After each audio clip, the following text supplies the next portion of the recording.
Tyrion. El norte parecía eterno. Tyrion Lannister sabía los mapas tan bien como cualquiera, pero 2 semanas en el miserable sendero de cabras en el que se convertía allí el camino real le habían demostrado que los mapas eran una cosa y el terreno otra muy diferente.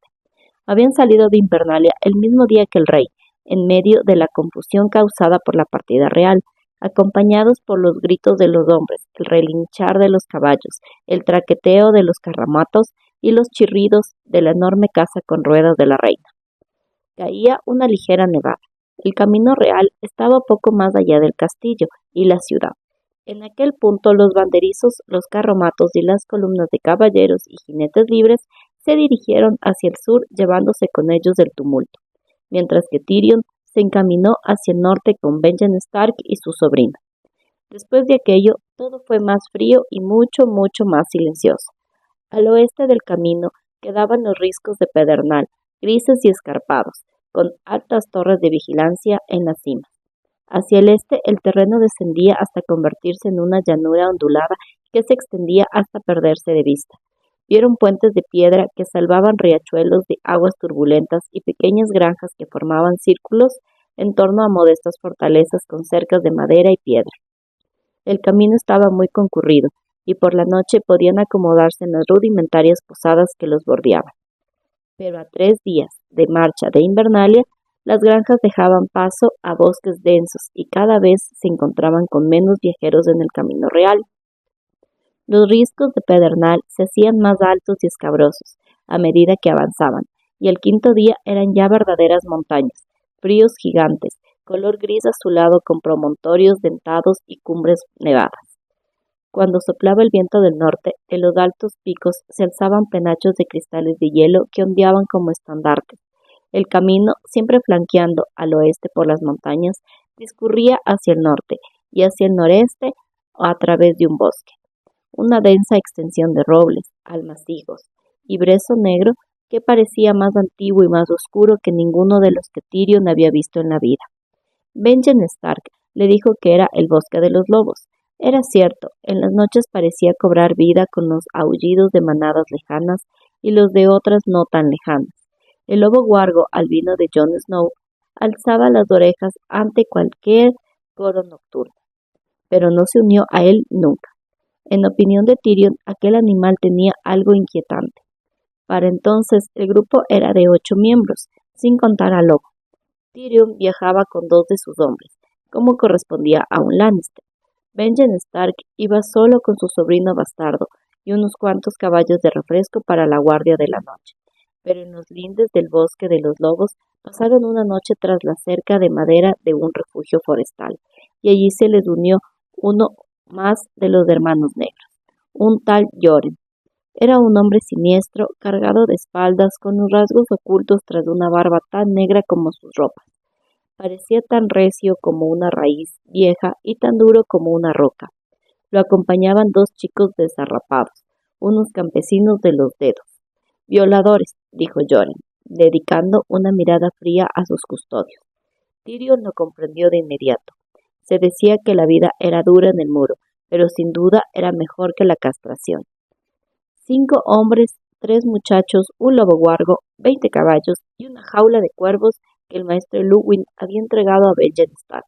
Sin duda era un grupo extraño para el camino real o para cualquier camino.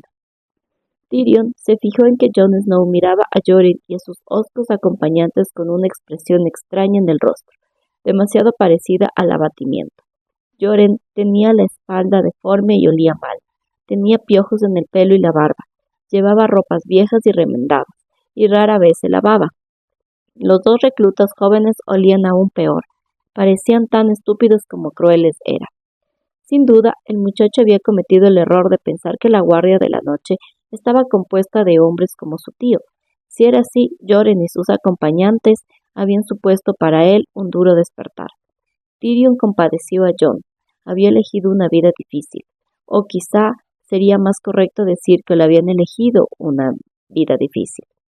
El tío de Jon no despertaba en él la misma simpatía. Por lo visto, Benjen Stark compartía con su hermano la animadversión contra los Lannister, y no se alegró en absoluto cuando Tyrion le comunicó sus intenciones. No hay posadas en el muro, Lannister, te lo advierto, le había dicho mirándolo desde toda su altura. Estoy convencido de que encontrarás algún lugar donde meterme, fue la réplica de Tyrion. No sé si te habrás dado cuenta, pero soy muy pequeño. Por supuesto, al hermano de la reina nadie le negaba nada, así que el asunto quedó zanjado, pero a Stark no le hizo la menor gracia. No vas a disfrutar en el viaje, te lo garantizo, amenazó en su momento. Y desde que se pusieron en marcha había hecho todo lo posible por cumplir aquella promesa. Al final de la primera semana, Tyrion tenía los muslos en carne viva de tanto cabalgar, sentía calambres atroces en las piernas y estaba helado hasta los huesos, pero en ningún momento se quejó. Antes la muerte que dar aquella satisfacción a Benjen Stark. Saboreó un atisbo de venganza con el asunto de sus ropas de montar, unas pieles de oso andrajosas, viejas y malolientes. Stark se las había ofrecido en un alarde de la galantería propia de la Guardia de la Noche, esperando sin duda que él las rechazara elegantemente. Tyrion las aceptó con una sonrisa. Cuando salieron de Invernalia, llevaba las ropas más abrigadas que tenía, y pronto descubrió que eran del todo insuficientes. Allí arriba hacía frío, mucho frío y cada vez más. Por las noches las temperaturas descendían muy por debajo del punto de congelación, y cuando soplaba el viento era como un cuchillo que cortara sus mejores ropajes de lana. Sin duda, Stark lamentaba ya su impulso caballeroso. Quizá hubiera aprendido la lección. Los Lannister no rechazaban nada, ni elegantemente ni de ninguna manera. Los Lannister aceptaban todo lo que se les ofrecía.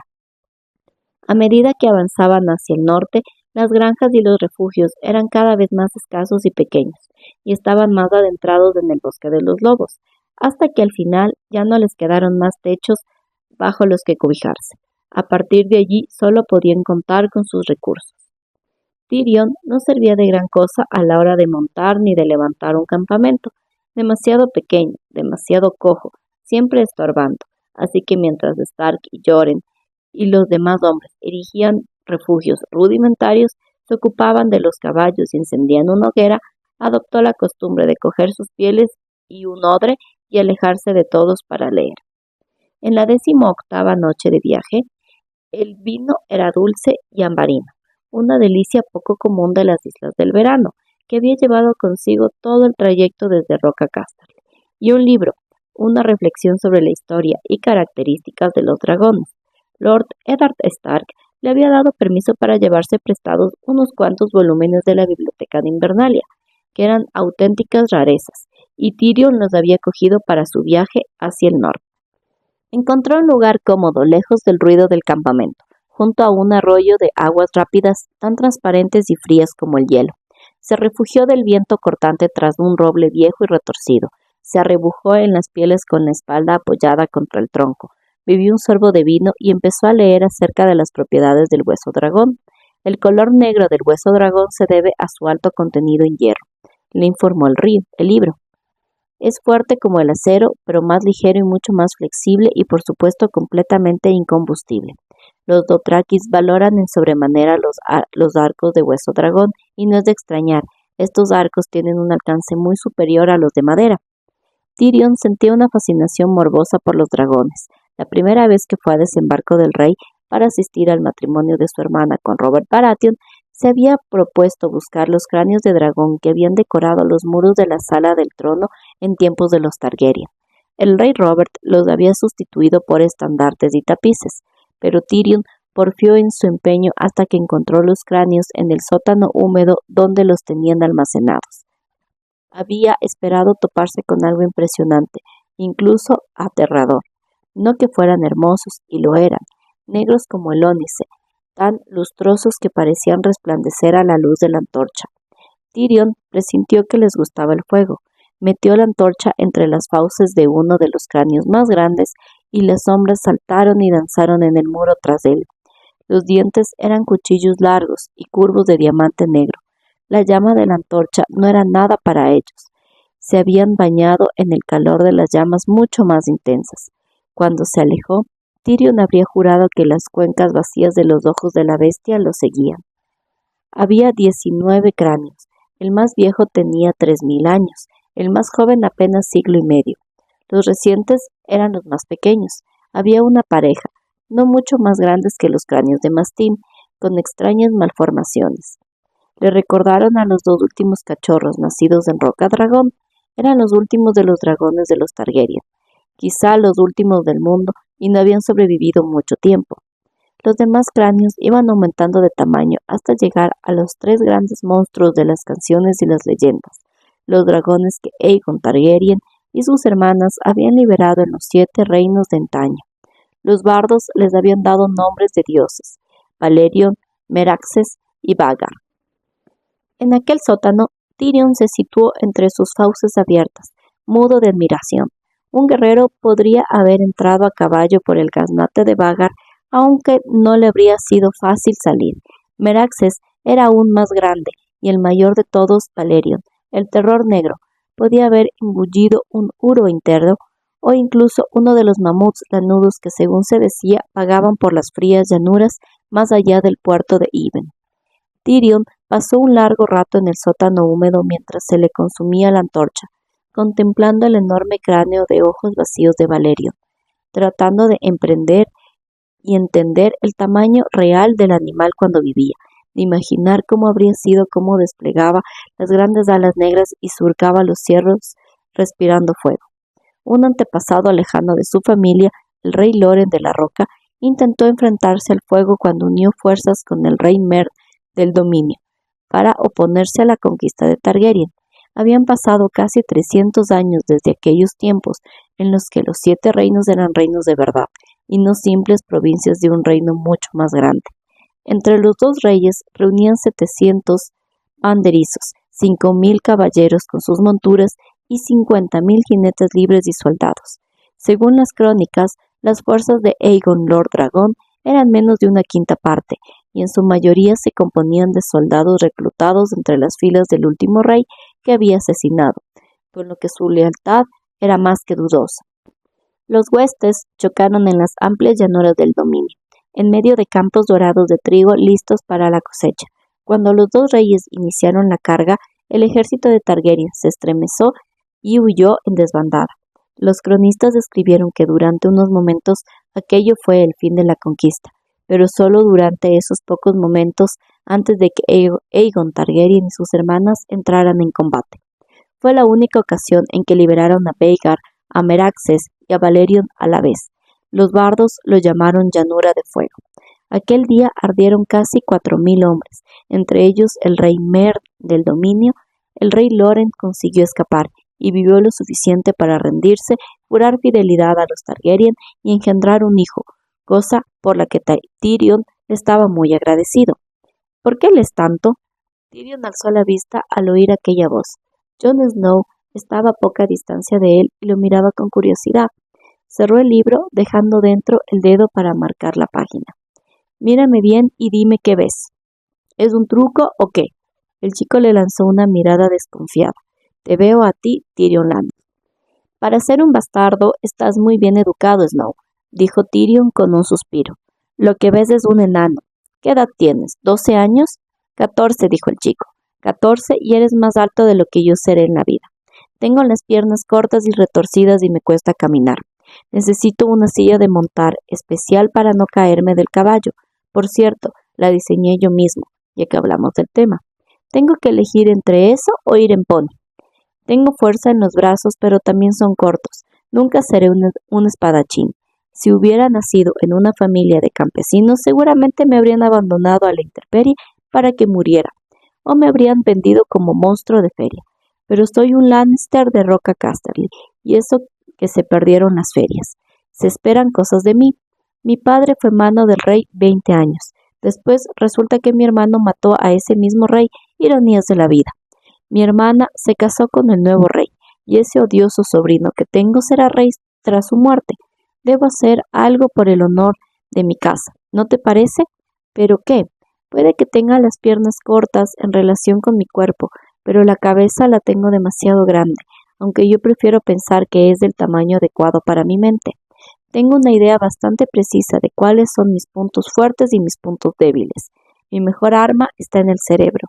Mi hermano tiene su espada, el rey Robert tiene su maza, y yo tengo mi mente.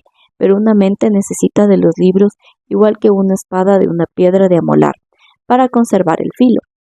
El chico absorbió la información en silencio. No tenía el apellido de los Stark, pero sí el rostro, alargado, solemne, cauteloso, un rostro que no delataba nada. Fuera quien fuera su madre, no había dejado gran cosa en su hijo. ¿De qué se trata ese libro?, preguntó. De dragones. ¿Y para qué te sirve? Ya no existen, dijo el chico con una inmensa seguridad que da la juventud. Eso dice la gente, replicó Tyrion. Qué pena, ¿no? Cuando yo era de tu edad, soñaba con tener un dragón para mí solo. ¿De verdad?, inquirió Jon desconfiado. Quizá pensara que Tyrion se estaba burlando de él. De verdad, hasta un niño feo y deforme puede mirar el mundo desde arriba si va a lomos de un dragón. Tyrion apartó a un lado las pieles de oso y se puso en pie. A veces encendía hogueras en las entrañas de Roca Casterly y me pasaba las horas contemplando las llamas, haciendo como si fueran fuego dragón. A veces me imaginaba que mi padre ardía en ellas, otras que mi hermana. Jon Snow lo miraba tan horrorizado como fascinado. Tyrion se echó a reír a carcajadas. No pongas esa cara, bastardo. Yo sé tu secreto. Tienes los mismos sueños. No, se espantó Jon. Yo jamás. ¿No? ¿Nunca? Tyrion arqueó las cejas. Vaya, me imagino que los Stark han sido muy, pero muy buenos contigo. Seguro que Lady Stark te trata como si fueras hijo suyo. Y en cuanto a tu hermano Robb, siempre ha sido cariñoso contigo. ¿Por qué no? Él se quedará con Invernalia y tú con el muro. En lo que respecta a tu padre, bueno, seguro que ha tenido excelentes motivos para despacharte a la guardia de la noche. Basta ya, dijo Jon Snow, con el rostro contraído por la rabia. La guardia de la noche es una vocación muy noble. Eres demasiado listo para creerte semejante cosa, dijo Tyrion después de reírse. La guardia es un pudridero de los inadaptados de todo el reino. Ya he visto cómo mirabas a Yoren y a sus pupilos. Esos son tus nuevos hermanos, Jon Snow. ¿Te gustan? Campesinos hoscos, deudores, cazadores furtivos, violadores, ladrones y bastardos como tú. Todos acabáis en el muro, vigilando por si aparecen Gromkins, Snarks y todos los monstruos con los que te asustaba tu ama de cría. Lo bueno es que los Gromkins y los Snarks no existen, así como trabajo no es muy peligroso. Lo malo es que se te congelarán los huevos, pero como de todos modos no te dejan tener hijos, tampoco importa mucho. Basta ya, chilló el chico. Dio un paso hacia adelante con los puños apretados al borde de las lágrimas. De pronto, sin motivo, Tyrion se sintió culpable. Se adelantó para dar al chico una palmadita en la espalda o murmurar alguna disculpa. No vio al lobo, no supo dónde estaba ni cómo llegó hasta él. En un momento dado estaba avanzando hacia Snow y al siguiente se encontraba tendido de espaldas contra el suelo de roca dura. El libro se le había caído de las manos. El impacto lo había dejado sin aliento y tenía la boca llena de tierra, sangre y hojas podridas. Cuando trató de levantarse, sintió un doloroso calambre en la espalda. Se había hecho daño en la caída. Apretó los dientes frustrado. Se agarró a una raíz y se reincorporó. Tendió una mano hacia el chico. «Ayúdame», pidió. Y de pronto el lobo estaba entre ellos. No gruñó. Aquel animal del infierno nunca emitía el menor sonido. Se limitó a mirarlo con sus brillantes ojos rojos y a enseñarle los colmillos, cosa que fue más que suficiente. Tyrion volvió a dejarse caer al suelo con un quejido. «Pues no me ayudes, me quedaré aquí hasta que os vayáis. Pídemelo con educación». Jon acarició el espeso pelaje blanco del fantasma. Ahora sonreía. Tyrion Lannister sintió que la rabia hervía en su interior y la dominó a fuerza de voluntad. No era la primera vez que lo humillaban y tampoco sería la última, y quizá en aquella ocasión se lo merecía. «Estaría muy agradecido si me prestaras tu ayuda, Jon», dijo con voz dócil. «Al suelo, fantasma», dijo el chico. El lobo huargo se sentó sobre sus cuartos trasero. Los ojos rojos no se apartaron ni por un momento de Tyrion. Jon dio la vuelta para situarse tras de él. Le deslizó las manos por debajo de los brazos y lo levantó sin esfuerzo. Luego recogió el libro y se lo devolvió.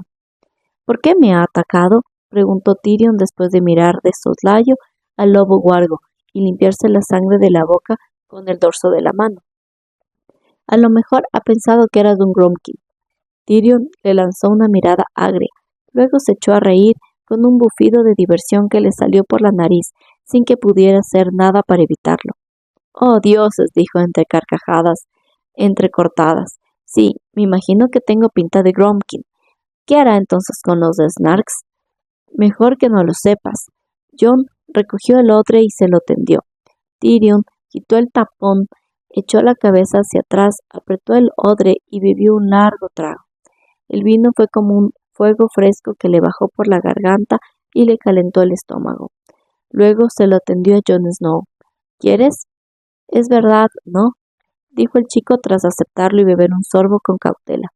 «Lo que me has dicho de la guardia de la noche es cierto». Tyrion asintió. Jon Snow apretó los labios. «Pues si es así, que así sea», dijo al final. «Muy bien, bastardo», dijo el hombre, sonriéndole. «Casi todos los hombres prefieren negar la verdad antes que enfrentarse a ella». «Casi todos», repitió Jon, «pero no es tu caso». «No», admitió Tyrion, «no es mi caso. Yo no acostumbro a soñar con dragones. Los dragones no existen». Recogió las pieles de oso.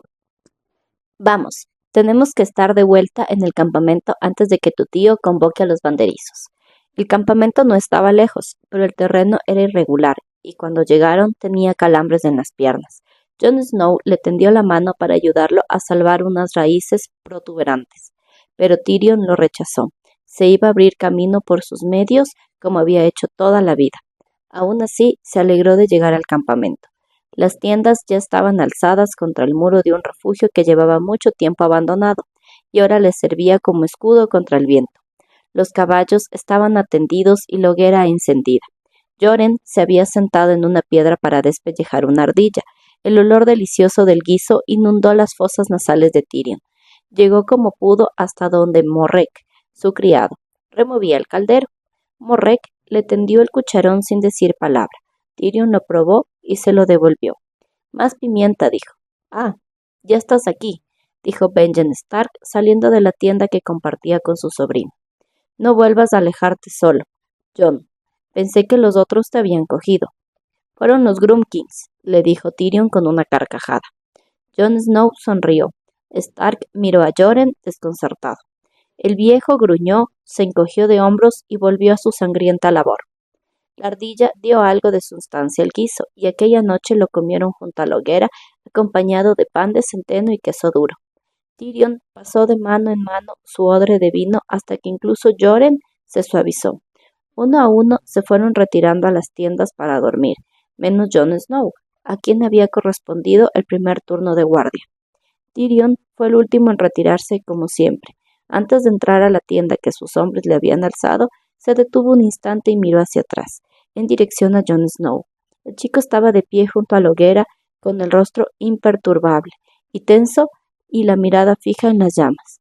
Tyrion Lannister sonrió con tristeza y fue a acostarse. Catelyn. Ya habían transcurrido 8 días desde que Ned y las niñas se fueron de Invernalia cuando el maestro Luwin fue a verla de noche al cuarto de Bran, llevando con él una lamparilla y los libros de contabilidad. «Ya es hora de que repaséis las cuentas, mi señora», dijo. «Tenéis que saber cuánto nos ha costado esta visita regia». Catelyn contempló a Bran en el lecho y le apartó el cabello de la frente. Se dio cuenta de que le había crecido mucho. Pronto tendría que cortárselo. «No me hace falta ver las cifras, maestro Luwin», replicó sin apartar los ojos del niño. «Ya sé lo que nos ha costado la visita. Llévate esos libros fuera de mi vista». «Mi señora, el séquito real gozaba de un apetito muy saludable. Tenemos que reabastecer las despensas antes de...» «He dicho que te lleves esos libros», lo interrumpió. «El mayordomo se encargará de eso». «No tenemos mayordomo», le recordó el maestro Luwin. Catelyn pensó que era como una rata gris. No la iba a dejar escapar. «Poole se ha ido al sur para ocuparse de la casa de Lord Eddard en Desembarco del Rey». «Ah, sí, ya lo recuerdo», asintió Catelyn distraída. Bran estaba muy pálido. Pensó que debería acercar más la cama a la ventana para que le diera el sol de la mañana. El maestre Luwin puso la lamparilla en un nicho junto a la puerta y jugueteó con el pábilo, inquieto. «Tenéis que prestar atención de inmediato al tema de los nombramientos, mi señora. Además del mayordomo, necesitamos un capitán de los guardias para ocupar el puesto de Yori, un caballerizo. Caitlin volvió la mirada con brusquedad y la fijó en él. ¿Un caballerizo? Su voz resaltó como un latigazo. Sí, mi señora, el maestre estaba aturdido.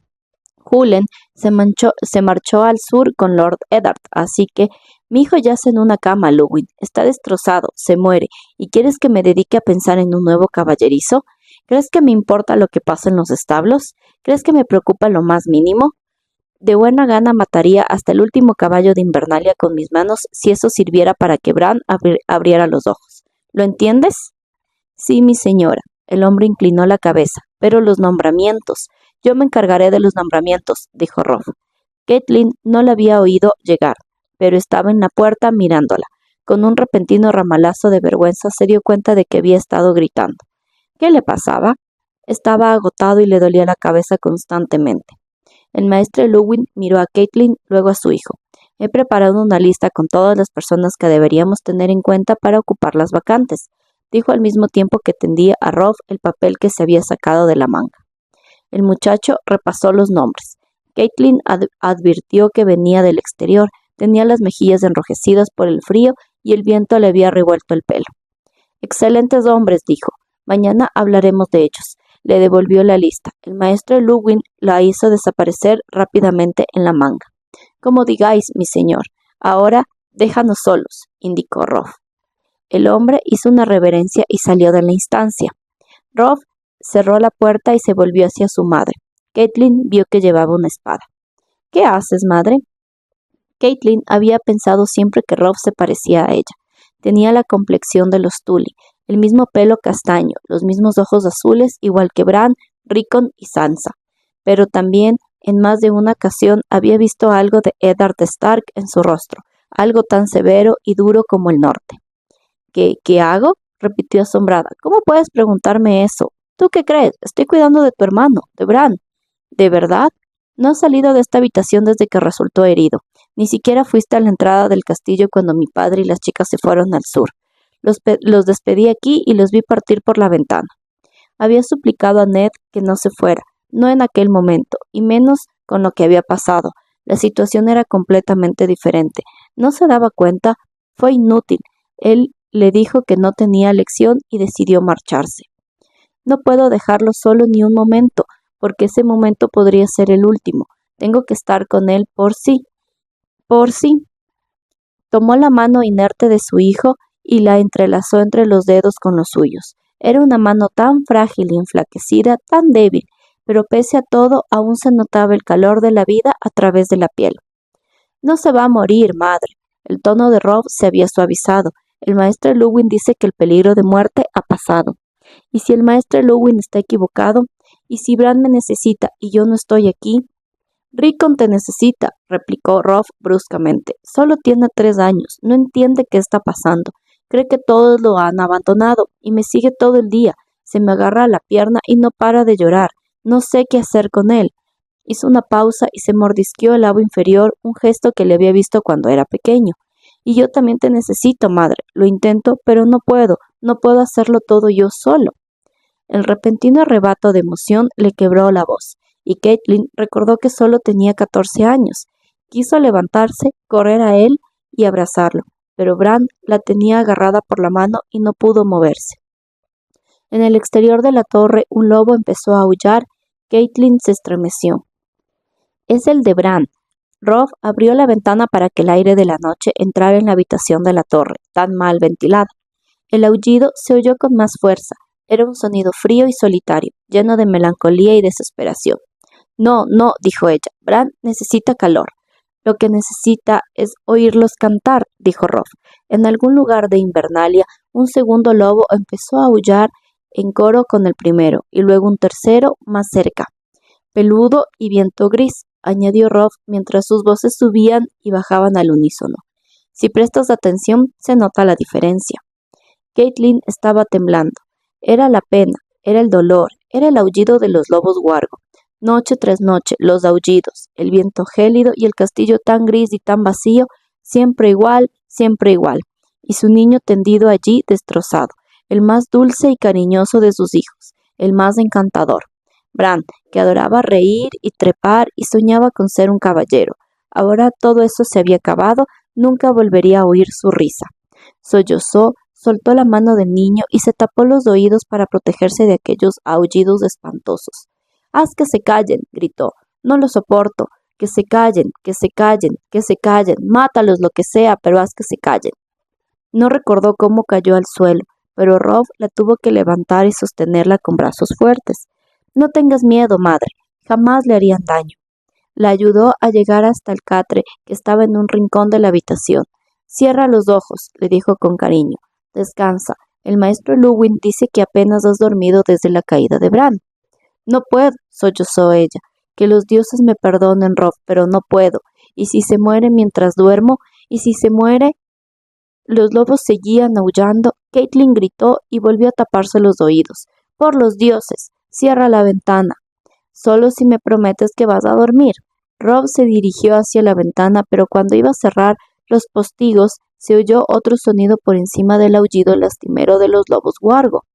Son los perros, dijo prestando atención. Todos los perros están ladrando a la vez. Eso sí que es raro. Catelyn oyó claramente cómo su hijo tragaba saliva. Alzó la vista y lo vio muy pálido a la luz de la lamparilla. ¡Fuego! Susurró el muchacho. ¡Fuego! Pensó ella. ¡Bran! Ayúdame, dijo apremiante mientras se incorporaba en el catre. Ayúdame con Bran. La torre de la biblioteca se ha incendiado, dijo Robb. No dio señal de haberla oído. Catelyn alzaba a ver la luz rojiza y parpadeante por la ventana abierta. Se relajó aliviada. Bran estaba a salvo. La biblioteca se encontraba al otro lado del patio. El fuego no llegaría hasta allí. Gracias a los dioses, susurró. No te muevas de aquí, madre, dijo Robb mirándola como si se hubiera vuelto loca. Volveré en cuanto apaguemos el fuego.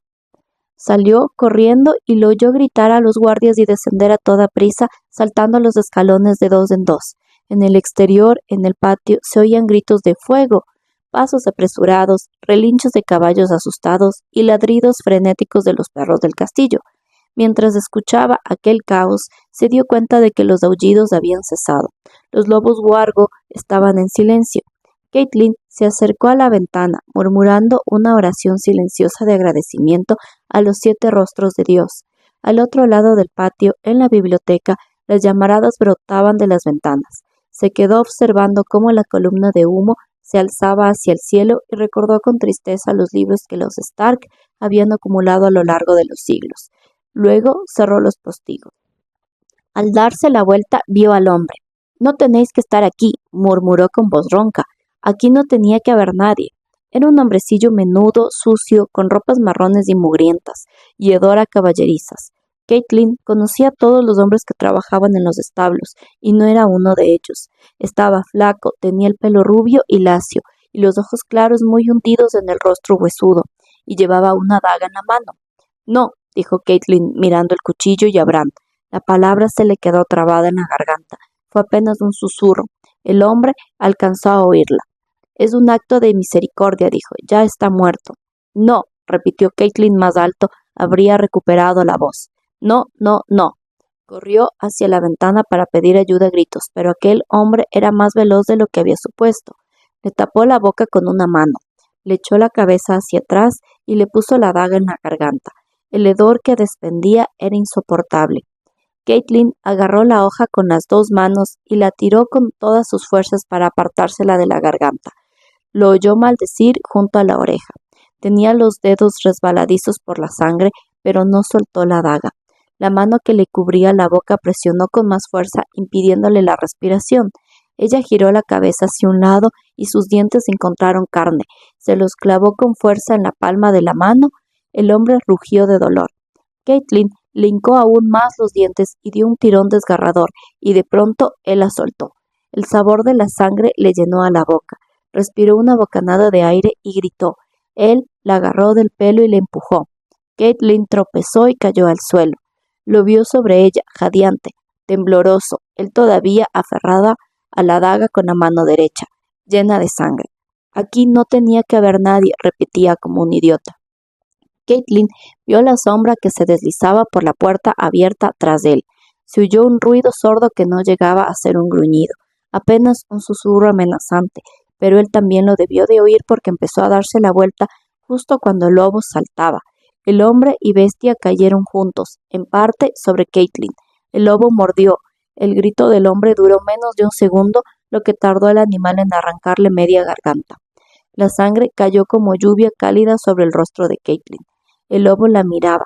Tenía las fauces enrojecidas y empapadas, y los ojos le brillaban con destellos dorados en la oscuridad de la habitación. Se dio cuenta de que era el lobo de Bran. Gracias, susurró Caitlin con un hilo de voz. Alzó la mano temblorosa. El lobo se acercó con suavidad, le olfateó los dedos y lamió la sangre con una lengua húmeda y áspera. Cuando se la hubo limpiado, se dio media vuelta sin hacer el menor ruido. Se subió de un salto a la cama de Bran y se tendió junto a él. Caitlin se echó a reír, histérica.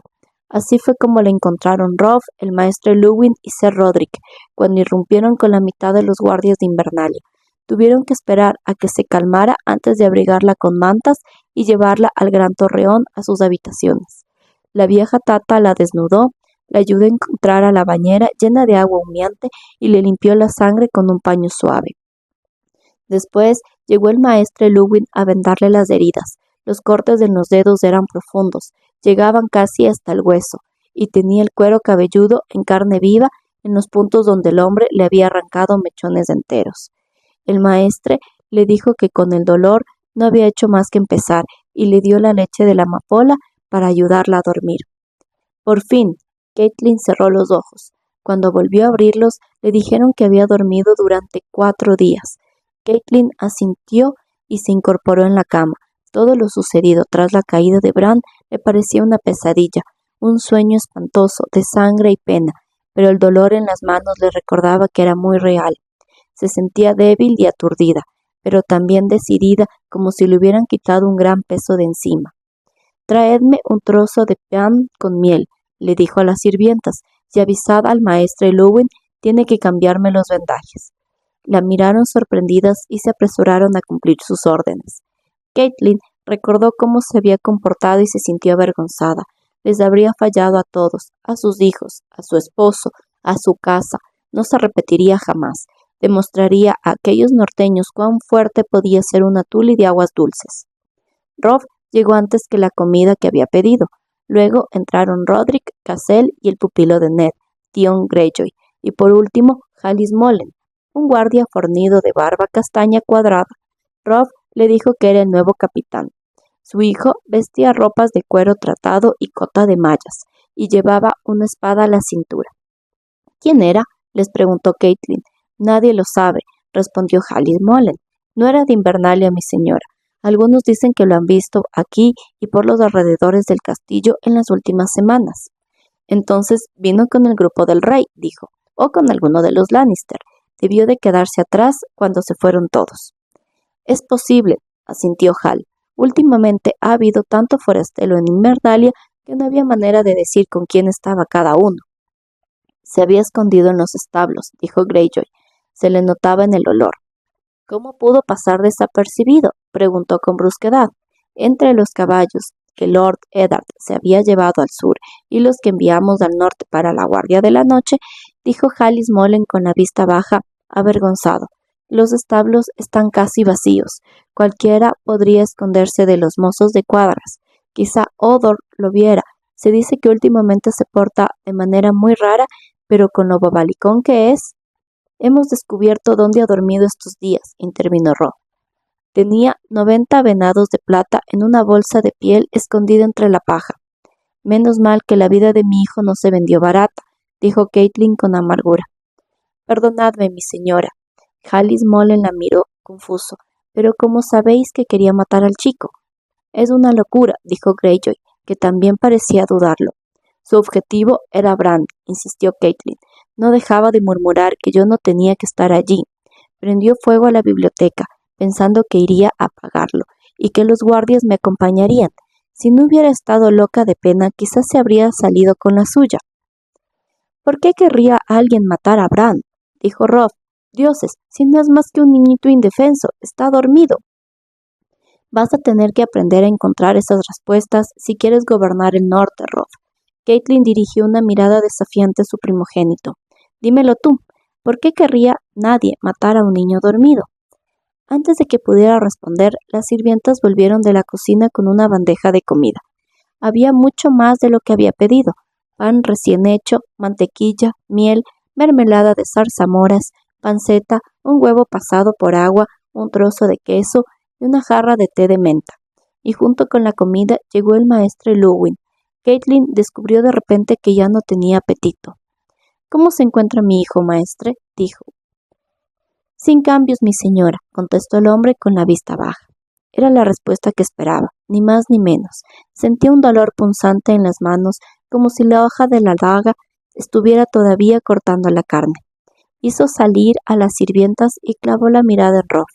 ¿No sabes aún la respuesta? Alguien tiene miedo de que Bran despierte, dijo el muchacho. Tiene miedo de lo que pueda contar, de algo que sabe. Muy bien. Caitlin se sintió orgullosa de él. Se volvió hacia el nuevo capitán de la guardia. Hay que mantener a salvo a Bran. Hemos acabado con un asesino, pero puede que haya más. ¿Cuántos guardias queréis que ponga, mi señora?, preguntó Hal. En ausencia de Lord Eddard, mi hijo del señor de Invernalia, respondió ella. Quiero un hombre dentro de la habitación día y noche, otro en la puerta y 2 al pie de las escaleras. Rob se irguió un poco más. Nadie puede entrar a ver a Bran si mi madre o yo no damos permiso antes. A vuestras órdenes, mi señor. De inmediato, sugirió Caitlin. Y que el lobo esté con él en la habitación, añadió Rob. Sí, asintió Caitlin. Lady Stark, dijo Sir Roderick mientras el guardia salía de la habitación. ¿Os fijasteis por casualidad en la daga que llevaba el asesino? Dadas las circunstancias, no pude examinarla con detalle, pero te aseguro que estaba bien afilada, replicó Caitlin con una sonrisa seca. ¿Por qué lo preguntas? Encontramos el cuchillo. Ese rufián lo tenía todavía en la mano.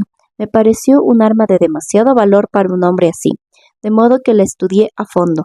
La hoja es de acero valiriano y la empuñadura de hueso dragón. Es imposible que le perteneciera. Se la tuvo que dar a alguien. Cierra la puerta, Rob, dijo Caitlin después de asentir, pensativa. El muchacho la miró extrañado, pero obedeció. Lo que voy a deciros no debe salir de esta habitación, siguió Caitlin. Quiero que me juráis. Si mis sospechas son ciertas, aunque sea solo una mínima parte, Ned y mis hijas corren un peligro terrible, y la menor indiscreción que cometamos les podría costar la vida. Lord Eddard es como un segundo padre para mí, dijo Theon Greyjoy, lo juro. Tenéis mi palabra, dijo el maestre Llewellyn. Y la mía, señora, dijo Sir Roderick. ¿Y tú, Rob?, preguntando, mirando a su hijo. El muchacho asintió. Mi hermana Lysa cree que los Lannister asesinaron a su esposo, Lord Arryn, la mano del rey, continuó Caitlin. He caído en cuenta de que Jaime Lannister no participó en la cacería el día de la caída de Bran. Estuvo todo el tiempo aquí, en el castillo. Se hizo un silencio de muerte en la habitación. No creo que Bran se cayera de aquella torre, dijo rompiendo el silencio. Creo que lo tiraron. La conmoción se reflejó en los rostros. La sola idea es monstruosa, mi señora, dijo Roderick Cassel.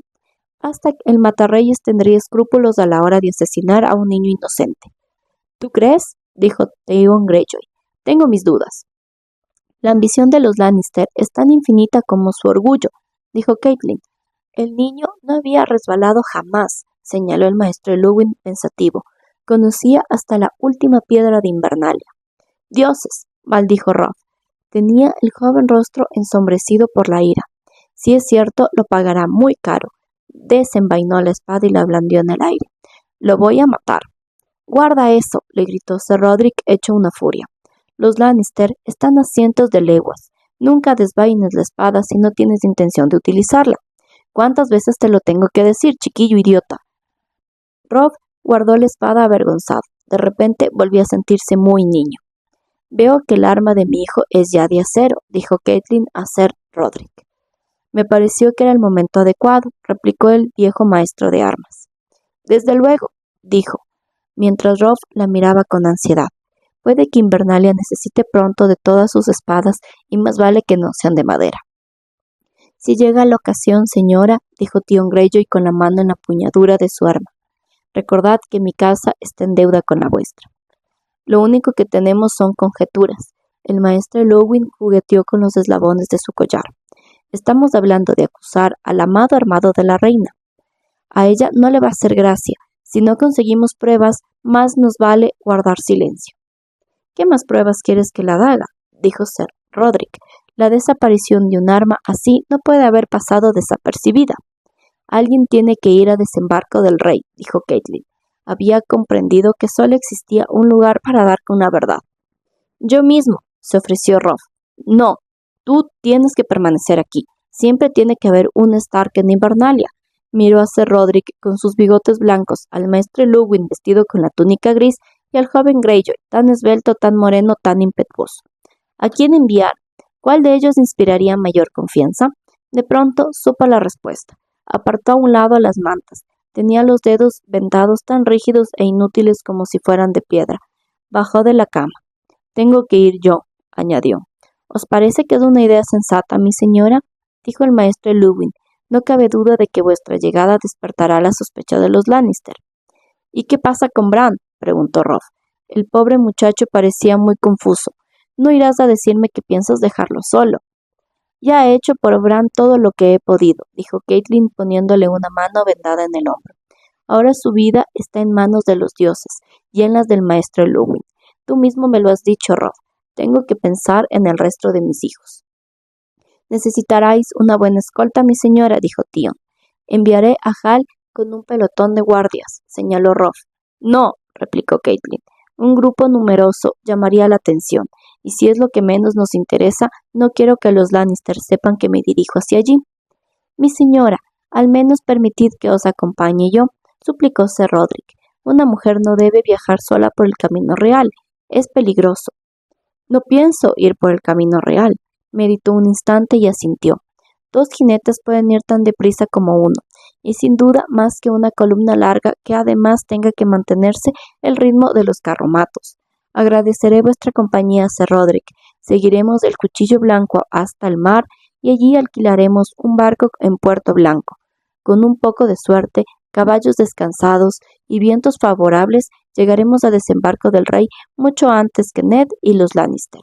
Y entonces pensó que sea lo que los dioses quieran.